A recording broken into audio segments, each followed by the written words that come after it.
我如何把一个可能3年内透析的肾病稳住了8年？我自己常年的慢性肾脏病的恶化是如何按下了暂停键，然后呢还能够得到了相当程度的恢复的？现在受慢性肾脏病困扰的人呢越来越多，不是光年长的人呢，年纪轻的人也非常非常多。绝大多数慢性肾脏病患者最终的归途都是走上透析的这条路啊。当你一旦进入透析状态的时候，你的人生发生的改变呢，是翻天覆地的改变的。透析的整个过程呢，其实是相当不愉快，让人很不舒服的。很多同学可能会以为说，透析了你就可以活命了，但是我跟各位说，生活的质量啊，绝对的下降的。我自己的慢性肾脏病，在一次2008年一个例行性的体检的时候，发现了我的肌酐有一点点偏高，比正常值稍微高了一点。我自己的体重呢，还不到300斤，大概250斤左右，也已经是一个非常非常胖的人了。当时我的血压也非常的高，吃了高血压的药，当时我的血压就是在100到160，各种各样的慢性病，我不能运动，肥胖，这些问题困扰我。当时体检出来查到肌酐比正常值稍微高一些的时候，我的体检的医生就建议我去跟肾脏科专科的医生呢做个随访，排除一下慢性肾脏病的顾虑，所以我也就去了。第一个化验呢，他是让我就是验血了；第二个化验呢，就是让我接了24个小时的尿液，看看里面有多少尿蛋白。我当时对于慢性肾脏病这件事情呢是一无所知，让我完全没有警觉性的是因为它不痒不痛，没有任何的感觉，所以慢性肾脏病对我来说只是一个名词啊。医生拿到化验报告了以后，发现是的，我的肌酐比一般稍微高一点，大概115左右，115是在正常标准的上限。然后呢，当时我的肾小球的过滤率呢也就60几，算是稍微有一点低了。肾小球的过滤率大概算到第2期了。可是当时我的肌酐因为还算 OK 了，不算太高了，但是那个时候我的尿蛋白呢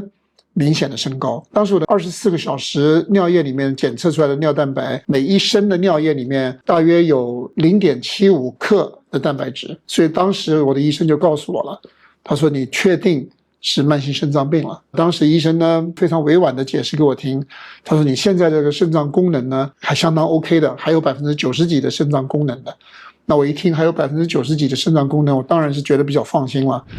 但是医生同时跟我解释，慢性肾脏病是一个长期的发展性的疾病，它只能够往一个方向去发展的，它就是慢慢的会恶化的，这是一个不可治愈的疾病啊。而我们需要做的事情是长期的跟踪监测，然后呢想办法让它恶化的速度不要太快。然后他开了一些药给我吃，后面呢就是跟踪，那么我就每6个月检查一次。在后面的岁月里面，我的肌酐一直维持在110几，没有明显的恶化，我的肾小球的过滤率也一直维持在60几，没有恶化。可是我的尿蛋白却一直在增加，不停的增加。到了2015年的时候，我的医生给我安排了一次切片呢活体检测。当时做了这个活体检测的报告显示，我的肾脏的肾单位肾小球啊损坏啊，大约达到了20%，肾脏里面的动脉硬化也比较明显，就确定了我的肾损伤这件事情啊。当时我的尿蛋白呢已经来到了3.8克了，那就是漏蛋白漏得非常厉害了。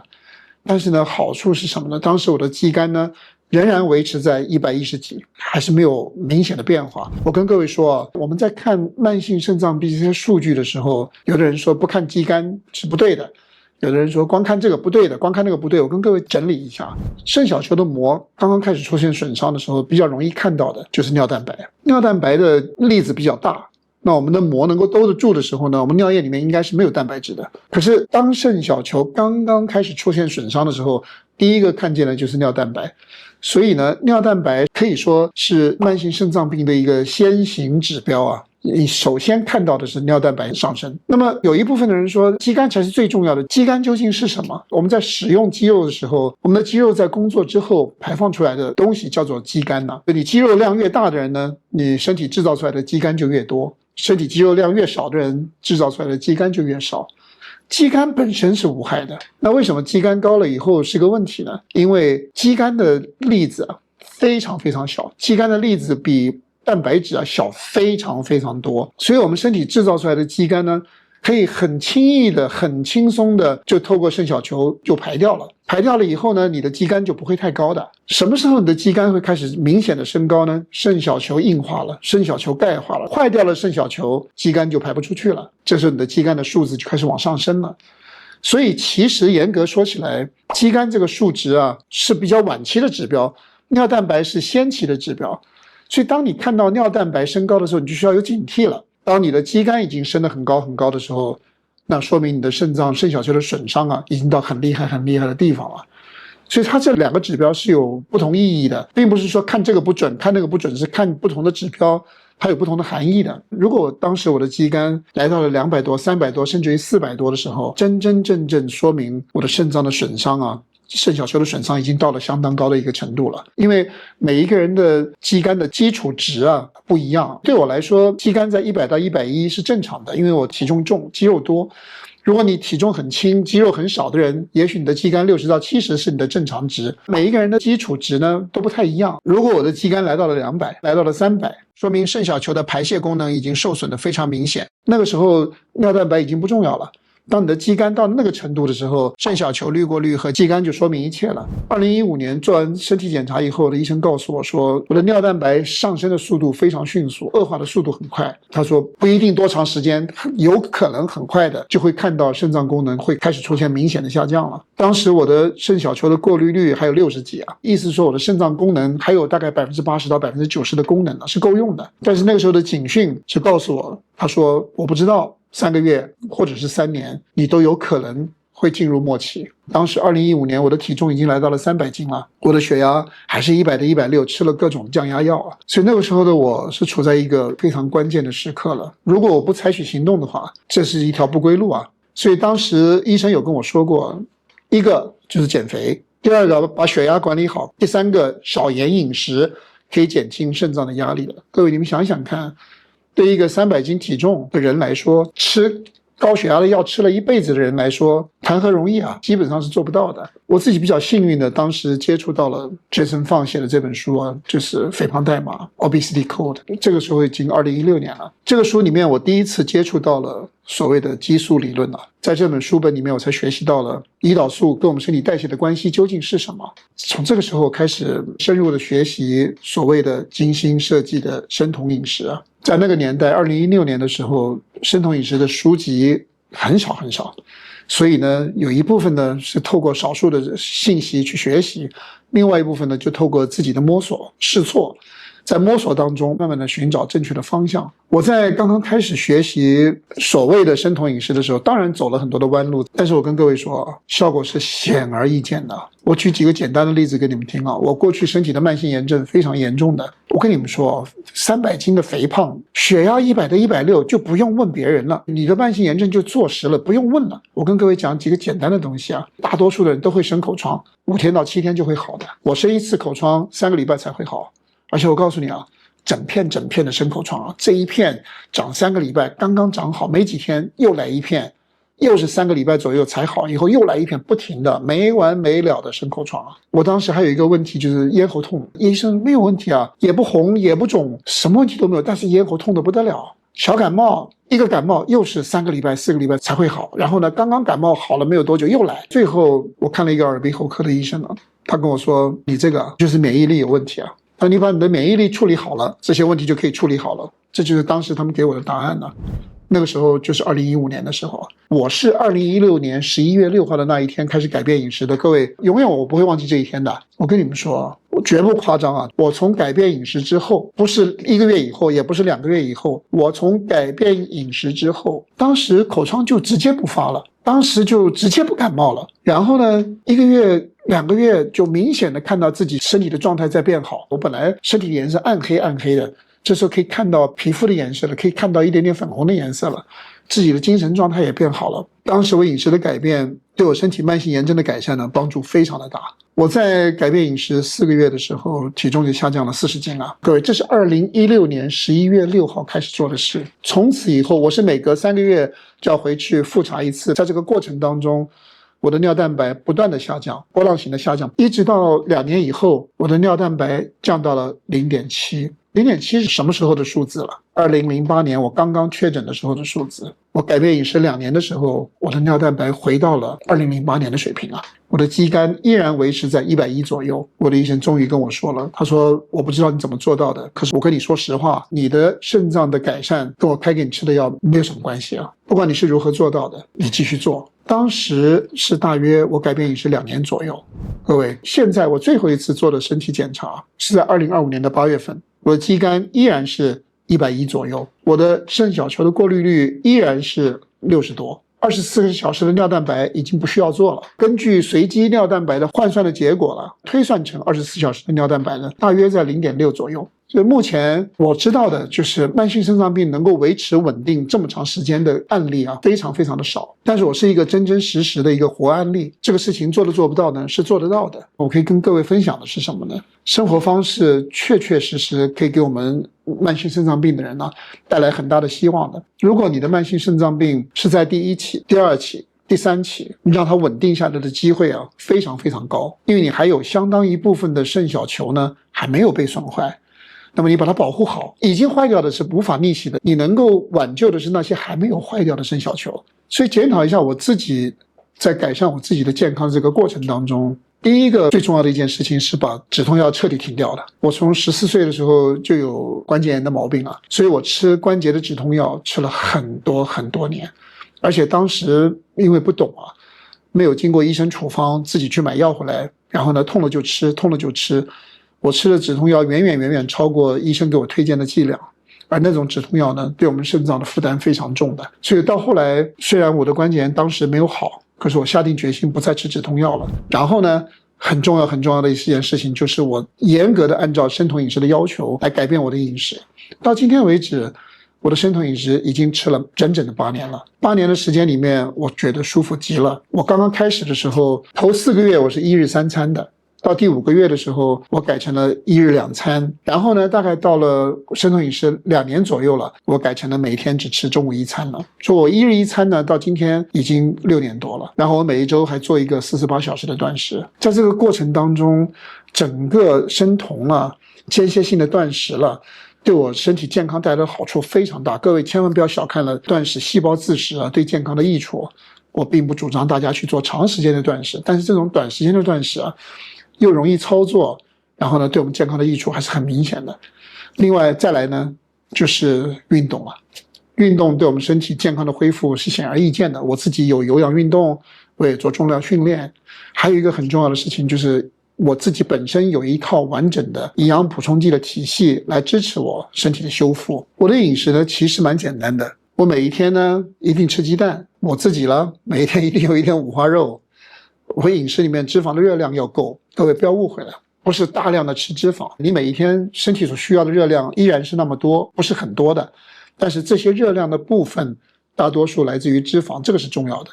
所以不是叫你拼命的去吃肥肉，还要去喝油脂，那是不正确的。但很重要的一件事情是，我的饮食里面会导致升糖的食物呢，基本上我都不碰了。所以说你们在我的饭桌上看不到主食，看不到米面，我自己的甚至于连根茎类的碳水化合物都没有。但是你可以在我的饭桌上看到很多各种各样不同类别的蔬菜，因为我们需要它的营养。所以我的饮食结构简单的讲起来就是鸡鸭鱼肉，然后脂肪的含量比较高，然后呢各种各样的蔬菜豆制品我也可以吃。所以我们在饮食方面的享受是不会打折扣的。这种饮食最大的好处就是吃了以后不容易饿，越来越不容易饿，所以自然而然的我们就从1日3餐变成了1日2餐了，后来真的自然而然的就变成1日1餐了，非常舒服。那在这个样的状态下，你会发现你自己的精力旺盛，你的状态越来越好。这些东西在生酮饮食之后，你慢慢自己可以体会得到的。在这个饮食的改变当中，还有几件我自己非常重视的几件事情啊，跟各位分享的。第一个是食用油啊，如果你吃的食用油不正确，它会导致慢性炎症的。那么吃哪些食用油是比较适合我们吃的食用油呢？猪油很好，初榨橄榄油很好，头道茶油很好。大家尽可能的不要去吃精炼过的植物油。你买回来那些大桶油基本上都是精炼过的油脂，精炼过的油脂千万不要吃。食用油是很关键的一个跟慢性炎症有关的一个东西，所以呢彻底要改，必须要改。我可以跟各位分享的另外一样东西呢，就是精加工食品，因为里面的这些化学添加剂啊，你不知道它会对你的肾脏带来什么样的负担的。另外还有一件事情呢，是我们肾脏不好的人需要特别小心的，就是重金属的摄入。你说重金属摄入我们看不见啊，可是我跟各位说，重金属是无所不在的，你不知道它在哪里，可是它在。重金属的这个东西对我们的肾脏压力是很大的，那尤其是你肾脏已经不好的人，这个是我们对营养补充剂有需要的一个重要的原因啊。首先你们要了解一件事情，就是重金属在我们饮食里面吃到的重金属，在我们肠道里面吸收的时候，跟矿物质啊是共同用相同的通道的。所以如果说你饮食里面矿物质相对来说比较丰富比较多，那么你身体能够吸收到的重金属呢就会比较少。如果说你饮食里面的矿物质相对比较少，那么它能够吸收重金属的通道呢就比较宽。所以很要紧的事情就是要重视我们的营养啊。为什么我说吃各种各样不同类别的蔬菜，尤其是颜色深的蔬菜，因为在颜色深的蔬菜里面矿物质的含量比较丰富啊，坚果食物里面矿物质的含量比较丰富，它可以减少我们肠道对于重金属的吸收啊。已经吸收进去的重金属如何处理呢？各位，这是营养补充剂的威力了。有一些营养补充剂可以帮助我们的身体螯合重金属，帮我们身体排出重金属，或者是可以减少身体摄入重金属以后给我们带来的损伤啊。在这里呢，我还要跟大家分享一个很重要的跟身体健康有关的，尤其是有血管类毛病的慢性肾脏病啊，像我们这种高血压的、肥胖的、慢性炎症严重的，或者是胰岛素抵抗的，我们全身性的血管其实都是在受伤害的。我可以提醒各位的是什么呢？血糖控制好很关键，血糖控制不好，血管内皮细胞要受损的。抽香烟，每一口香烟吸进去，你都在破坏自己血管内皮细胞的。血管内皮细胞破坏了以后的后果，它的影响是全面性的，因为血管在我们身体里面超过10万公里长啊。修复血管内皮细胞很关键的，当然就是把血糖控制好，让血糖稳定下来。不要抽烟了，不要喝酒了，要适量的运动啊。除了这些以外，降低慢性炎症了，细胞自噬了，对于修复血管内皮细胞都异常的重要。那么血管内皮细胞的修复还要靠各种各样的营养，比方说优质的蛋白质，这些事情你都做到了，慢性炎症你控制好了，营养你做好了，我告诉你们，血管内皮细胞的恢复最后的一里路，这个东西叫做一氧化氮。一氧化氮的重要性往往被忽视。一氧化氮是干什么的？一氧化氮叫做信号因子。正常健康的内皮细胞它自己会制造一氧化氮的。这个一氧化氮呢，它会通知我们的血管内皮细胞进行舒张啊，进行放松啊。血管的舒张需要有一氧化氮作为信号，要有镁作为辅助，让我们的血管可以得以舒张。我告诉你，我们肾脏细胞的修复这一点很重要。因为你血管舒张的好，各种氧气、各种养分、各种营养才能够顺利的带到我们肾脏里面的每一个人细胞里面去啊。所以血管的修复啊是很重要的一件事情。运动可以帮助我们身体制造一氧化氮，你不需要做高强度的运动，你只要做一些中低强度的有氧运动，就对你身体制造一氧化氮会有非常好的帮助的。当然我们现在的人因为长年累月的慢性病，我们血管内皮细胞受损了以后，它制造一氧化氮的能力就大幅度的下降了。所以运动呢是直接身体会制造一氧化氮的一种方法，跟你内皮细胞健康与不健康无关。所以运动是免费的，让你身体可以制造一氧化氮的，它很关键。那么还有在这种情况下，你身体可以透过一些食物让你的身体呢有制造一氧化氮的原料，它不需要内皮细胞，这些食物就可以帮助你身体制造一氧化氮。什么食物呢？它的名字叫做芝麻菜。各位每天吃芝麻菜，生吃比熟吃要好，每天吃100到200克的芝麻菜。然后呢，各位听清楚了，芝麻菜要在口腔里面嚼啊，它要跟你的口水、跟你的唾液，还有你口腔里面的微生物、口腔里面的细菌互相混合了以后才会发生作用的。然后吞到了胃里面，再跟你的胃酸在一起发生作用，可以帮助我们身体制造一氧化氮的。各位，这些全部都是养护我们微血管健康的重要的步骤啊！不要小看一氧化氮的威力了，它给你身体带来健康的改善，不仅仅是肾脏的，是全身血管的改善。这几个小小的建议给大家提供，长期的去执行，这是我自己走过的路，在这么长时间里面，我觉得一如既往的一直是这么执行的。这是跟大家分享我自己的一点经验跟心得，希望对你们会有帮助。